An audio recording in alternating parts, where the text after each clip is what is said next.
Hello friends, कैसे हैं आप लोग। आशा करते हैं अच्छे होंगे।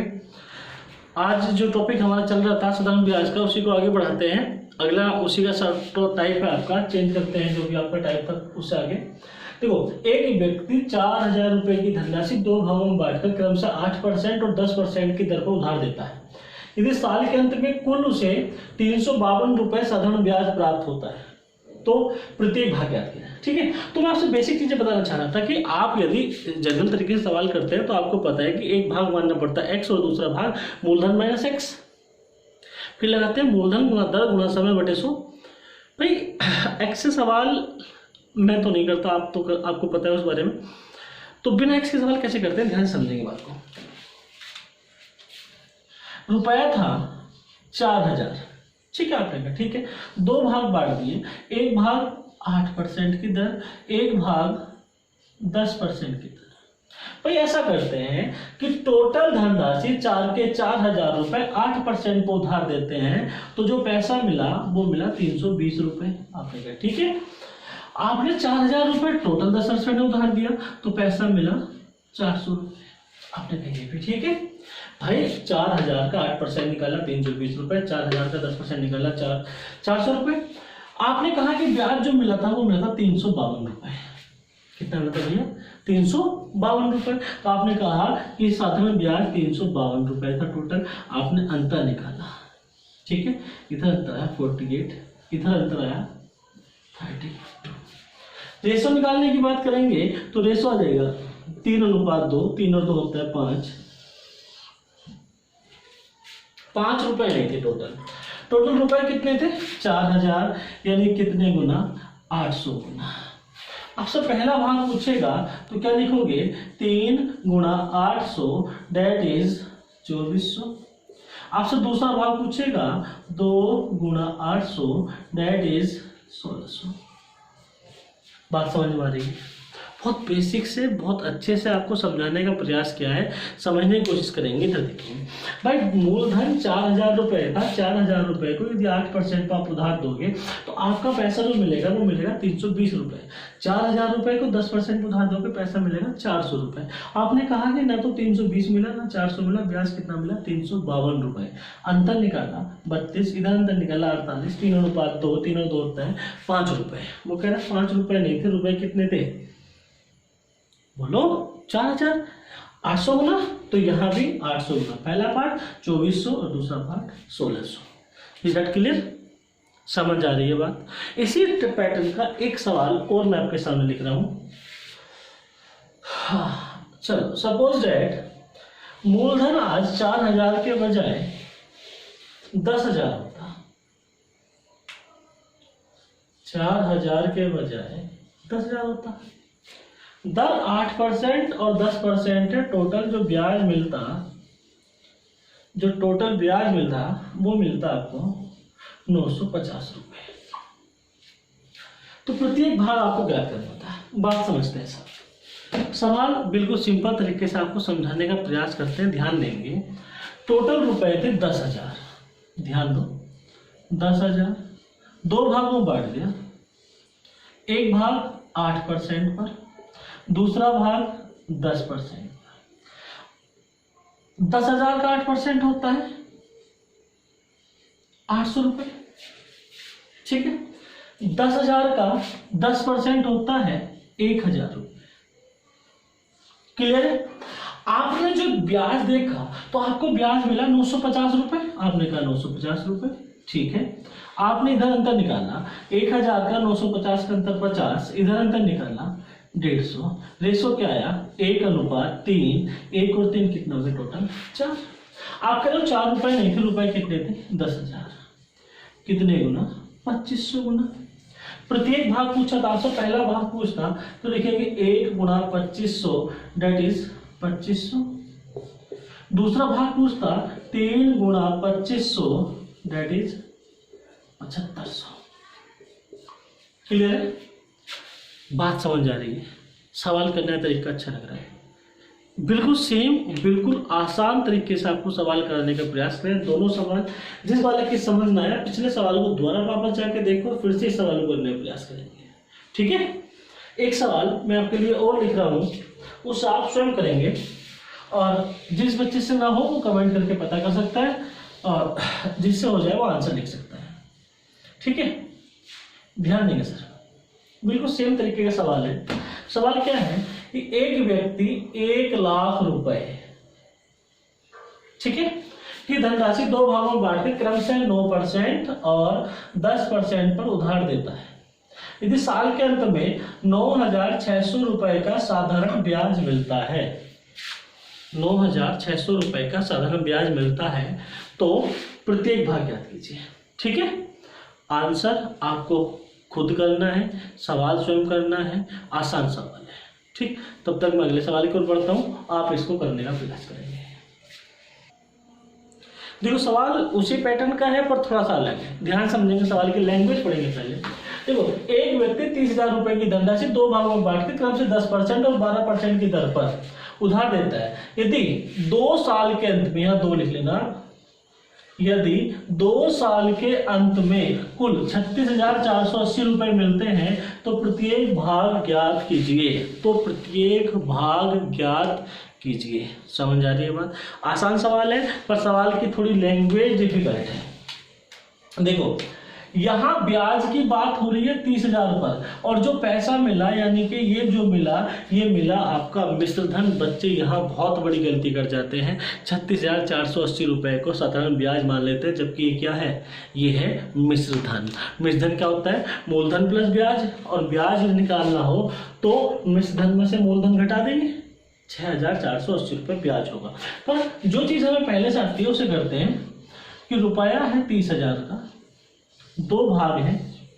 अब देखो 10% की दर, 2 साल का समय, 10 दूनी 20%, 12% की दर, 2 साल का समय, 12 दूनी 24%। ध्यान से देखेंगे, 30,000 का 20% निकालेंगे 6,000, 30,000 का 24% निकालेंगे 7,200 रुपये।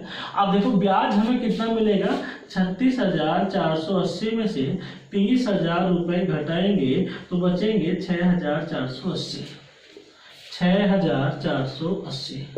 अंतर निकालते हैं, 720, 480, 3:2। क्लियर है? 3 और 2 कितना होता है, 5। 5 रुपए नहीं थे, कितने रुपए थे, 30,000। कितने गुना, 6,000 गुना। एक भाग की बात करेंगे तो लिखेंगे 3 गुणा 6,000 बराबर 18,000, 2 गुणा 6,000 बराबर 12,000। ये आपका सवाल बना है। ठीक है, आप कुछ बच्चे कंफ्यूज होंगे कि सर यहाँ 10% दर थी, 20 क्यों लिखा। तो मेरे वीर आप एक बात समझो, 10% की दर 1 साल के लिए, 2 साल का समय है तो 20% मान लो, 3 साल का समय था तो कितना होता, 30%। समझ आ रही है बात? सपोज डैट आपसे वही सवाल आपका कल के दिन का पूछता कि साहब 10% की दर, 2.5 साल का समय तो 25% कर लेते हैं। क्लियर है? यहाँ देखो 12% की दर थी, समय 2 साल मैंने लिखा है आपको, यहाँ 2 साल है। क्लियर है? समझ आ रहा है? उतार लेंगे, आगे बढ़ेंगे। देखिए इस टाइप का आखिरी सवाल है, आप समझेंगे सवाल को। देखो, एक व्यक्ति 4,000 रुपए की धनराशि 2 भागों में बांट के क्रम से 10% और 12% की दर उधार देता है। यदि 3 साल के अंत में उसे कुल 5350 रुपए मिलते हैं तो प्रत्येक भाग ज्ञात कीजिए। बात समझेंगे भैया जी, यहाँ ध्यान देंगे, रुपए कितना था, 4,000, 30% कहाँ से है, 10% की दर है, 3 साल का समय है, 10 या 30%, यानी 4,000 का 30% निकाला 1,200 रुपए, 4,000 का 36% निकाला, 36% कहाँ से आया, 12% की दर, 3 साल का समय, 12 या 36, 1,440 रुपए।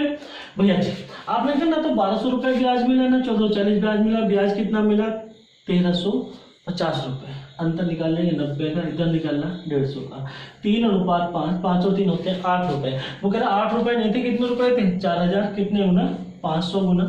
तो यहाँ पे प्रत्येक से किससे गुणा कर देंगे, 500 से। एक भाग 1,500 और दूसरा भाग 2,500। क्लियर है? आशा करते हैं समझ आ रहा होगा। ठीक है, ये टाइप आपका कंप्लीट होता है। नेक्स्ट टाइप की ओर बढ़ते हैं। नेक्स्ट टाइप आपके सामने है, सवाल लिखेंगे और इसके सवाल बहुत सारे देखे होंगे आपने एग्जाम्स में। ध्यान दो, आपसे कहा गया कि मूलधन को 4 गुना कर दिया जाए, दर को 2 गुना कर दिया जाए और समय को 1/2 गुना कर दिया जाए तो ब्याज में कितने % की वृद्धि होगी। देखो समझिए साहब, मैं पहले बेसिक समझाता हूँ आपको और फिर मैं डायरेक्ट सवाल कर देते हैं। इस तरह के सवाल देखते के साथ करते हैं। ये देखो सिंपल इंटरेस्ट बराबर क्या होता है कि मूलधन गुणा दर गुणा समय बटे 100। ठीक है, यहाँ फ्री हैंड है तो मैंने मूलधन मान लिया 100 रुपये। कितना माना? 100 रुपये। दर मान ली 10% और समय भी 10 साल का मान लिया बटे 100 करा, तो यहाँ से जो ब्याज मिला सिंपल इंटरेस्ट मिला 100 रुपये। क्लियर? अब अकॉर्डिंग टू क्वेश्चन आपने कहा कि सब मूलधन को 4 गुना कर दिया, यानी कि 100 रुपए की जगह रुपए हो गए 400। क्लियर? दर को दुगना कर दिया, 10 की जगह दर होगी 20% और समय को आधा कर दिया, 10 की जगह समय हो गया 5 बटे 100। 2 जीरो से 2 जीरो कैंसिल। 400 रुपए भैया। पहला सिंपल इंटरेस्ट कितने रुपए था? 100 रुपए। आज कितने रुपए? 400 रुपए। कितने की वृद्धि होगी? 300 की। कितने पर होगी? 100 पे गुणा 100 डेट इज 300% बढ़ जाएगा। कितने परसेंट बढ़ जाएगा? 300%। क्लियर है? समझ आ रही है बात? इसे उतार लेंगे, फिर से दूसरा भी आसान तरीका सिखा रहा हूं आपको मैं, ध्यान से देखेंगे। यदि ये उतार लिया है तो आप समझेंगे। देखो ये तो बेसिक था, आप 100 की जगह कुछ भी मान सकते हैं, पर अकॉर्डिंग टू क्वेश्चन चल रहा है मूलधन को 4 गुना करना है, दर को 1 गुना करना है, 2 गुना, जो भी आपसे कहें। आसान तरीका और है कि ये है n1 n2 n3 minus 1 into 100। Direct n1 n2 n3 क्या है उसको समझो। भाई कहा कि मूलधन को 4 गुना करते हैं, तो मूलधन को आप 4 गुना करो, दर को 2 गुना करते हैं 2 गुना करो, समय को 1/2 करते हैं -1 इंटू 100। देखते के साथ ही 4 - 3 आंसर लगा दोगे 300%। क्लियर है? बात समझ में आ रही है? जितने गुना आपसे गए सबके मल्टीप्लाई करते जाओ और बाद में माइनस कर दो 1 इंटू मल्टीप्लाई कर दो 100 से, दैट इज आंसर। ठीक है? सदमे से ओवर क्यों हो तो अगला सवाल करें, उतार लेंगे इसको।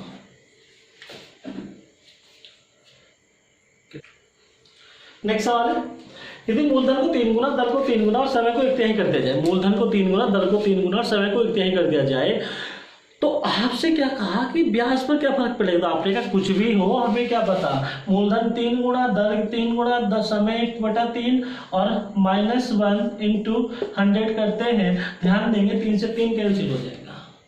क्लियर है? 3 - 2 बचा 2 और 2 की मल्टीप्लाई करेंगे 100 से, डेट इज 100% 200%। ब्याज जो बढ़ेगा वो आपका कितना बढ़ेगा? 200%। क्लियर है? समझ आ रही है बात? आगे बढ़ते हैं, अगला सवाल करते हैं। टाइप भी चेंज कर लेना। नेक्स्ट टाइप आपके सामने है, नेक्स्ट सवाल आपके सामने है।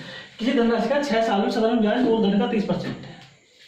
किसी धनराशि का साधारण ब्याज 6 साल में मूलधन का 30% के बराबर है, तो यह कितने वर्ष में मूलधन के बराबर होगा? देखो साहब पहले बेसिक समझते सवाल करने की कोशिश करते हैं। देखो साहब सिंपल इंटरेस्ट होता है कि मूलधन गुणा दर गुणा समय बटे 100। आपने तो होता सर भाई मूलधन यदि मैं 100 मान लूं तो 100 का 30% कितना हुआ? 30 होगा। आर निकालनी है, समय कितना है? 6 साल का है और बटे 100। 100 से 100 कैंसिल हो गया। आर बराबर कितना आया? आपने कहा कि 5% है। ब्याज की दर जो आ गई वो 5% आ गई। एक कंसेप्ट से तो हमने यहाँ से दर निकाल ली। अब कहा क्या कहा कि साहब मूलधन के बराबर ही होना है ब्याज भी। ठीक है, ब्याज मान लो 100 रुपए है तो मूलधन भी कितना रहेगा? 100 ही रहेगा। ठीक है साहब। अब दर हमारे पास है 5%, 5 गुना, इस बार समय पूछा है, बटे 100। क्लियर है? 100 से 100 कैंसिल कर लेंगे, टी की वैल्यू निकाल लेंगे तो 100 बटे 5 इस तरह से लिख देंगे और डेट इज 20 ईयर्स। कितने साल लगेंगे? 20 साल। ये तरीका बेसिक है, फॉर्मूले का यूज करके है। इस तरीके को आप इस तरह से उतार सकते हैं। ठीक है, इसको उतारेंगे।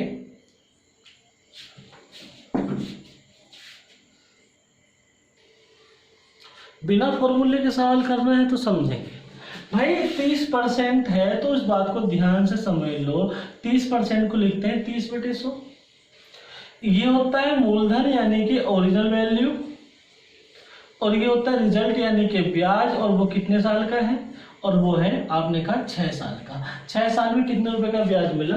30 रुपए का। यदि मैं आपसे पूछता हूँ कि 1 साल में कितना ब्याज मिला, तो आप कहोगे कि 30/6 यानी कि 5 रुपए 100 रुपए पर 5% की दर आ गई, यानी कि हर साल आपको 5 रुपए का ब्याज लेना है।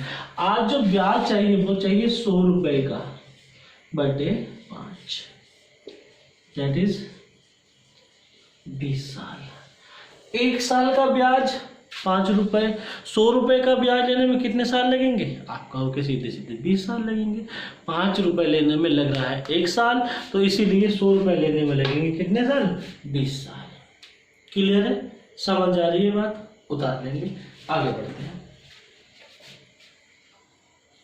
बिल्कुल सेम सवाल आपके सामने लिखा हुआ है, ध्यान से देखेंगे कि साहब किसी धनराशि का 10 वर्ष में साधारण ब्याज मूलधन का 5% है। मूलधन का 5% है साधारण ब्याज, और कितने साल में? 10 साल में। कितने साल में मूलधन के बराबर होगा? तो बात समझेंगे साहब, जो पिछला वाला सवाल किया था सेम आपको मैंने डायरेक्ट, आप इस बात को भी लिख सकते हैं, पिछले सवाल को भी आप इस तरीके से कर सकते हैं। ठीक है, आप पिछले सवाल में क्या था कि 6 साल में T2 निकालना था, हमें 6 साल में हो रहा था 30% और हमें निकालना था 100%। ठीक है, ध्यान दो, 0 से 0, 3 दूनी 6, 10 दूनी 20। पिछले सवाल को भी हम डायरेक्ट कर सकते हैं, आपकी मर्जी है। इस सवाल में मैंने T1 बटे T2 बराबर SI1 अपॉन SI2। क्लियर है? तो यहाँ से देखो 10 साल लगे 5 रुपए ब्याज लेने में, T2 100 रुपए ब्याज लेने में कितने साल लेंगे? T2 बराबर कितना है आपका? 200 साल। क्लियर है? समझ रहे हैं? अच्छा लग रहा है? आगे बढ़ते हैं। बहुत अच्छा सवाल आपके सामने है। ये लिखा है साधारण ब्याज किसी एक निश्चित दर पर कोई निश्चित समय में मूलधन और मिश्रण का अनुपात 4:5 है। कितना है? 4:5। 3 साल बाद उसी दर से मूलधन और मिश्रण का अनुपात 5:7 होगा। ब्याज की दर ज्ञात कीजिए। भैया जी ध्यान देंगे, देखो करने के बहुत सारे तरीके, सिंपल तरीके समझते हैं। ये यदि मैं मूलधन लिख दूं और यहां मिश्रधन लिख दो, मूलधन अनुपात मिश्रधन का अनुपात है 4:5 और दूसरा अनुपात जो है वो है 5:7। ठीक है, और ये कितने साल बाद है? जो पहला समय है उसके 3 साल बाद। ठीक, आप एक छोटी सी बात सवाल में सोचने की कोशिश करो कि क्या सवाल वाले ने आपका मूलधन चेंज किया? सोचो भाई, मूलधन तो आज ही वही है जो पहले था, हाँ या ना? आप कहोगे कि वही है। तो जब मूलधन वह है तो पहला वाला मूलधन 4 रुपए है, आज 5 रुपए है, बहुत ना इंसाफी है। मूलधन बराबर करना पड़ेगा, और मूलधन बराबर करने के लिए ऊपर किससे मल्टीप्लाई करेंगे? 5 से। नीचे किससे करेंगे? 4 से।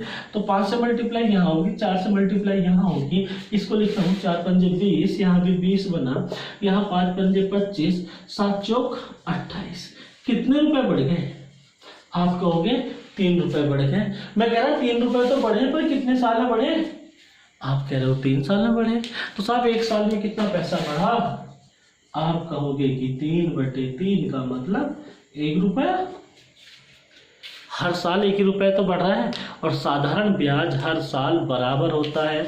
आपको 1 रुपया मिला कितने रुपए पर? 20 रुपए पर, गुणा 100, रेट आ का 5%। क्लियर है? समझ आ रही है बातें? तो साहब ये आपका साधारण ब्याज के मैक्सिमम टाइप मैंने आपको करा दी। अब इसके बाद जो सीरीज शुरू होगी वो होगी मिसलेनियस, यानी कि विविध प्रश्न शुरू करेंगे। अब आपकी एक दायित्व बनता है कि आपके पास जो भी किताब है, जैसे भी किताब है, आप उसकी एक्सरसाइज लगाएंगे। कोई सवाल ना होगा उसको मुझे भेज देंगे, मैं आपको सॉल्व करके भेज दूंगा। ठीक है, घर पर रहें, पढ़ते रहें, सुरक्षित रहें। धन्यवाद।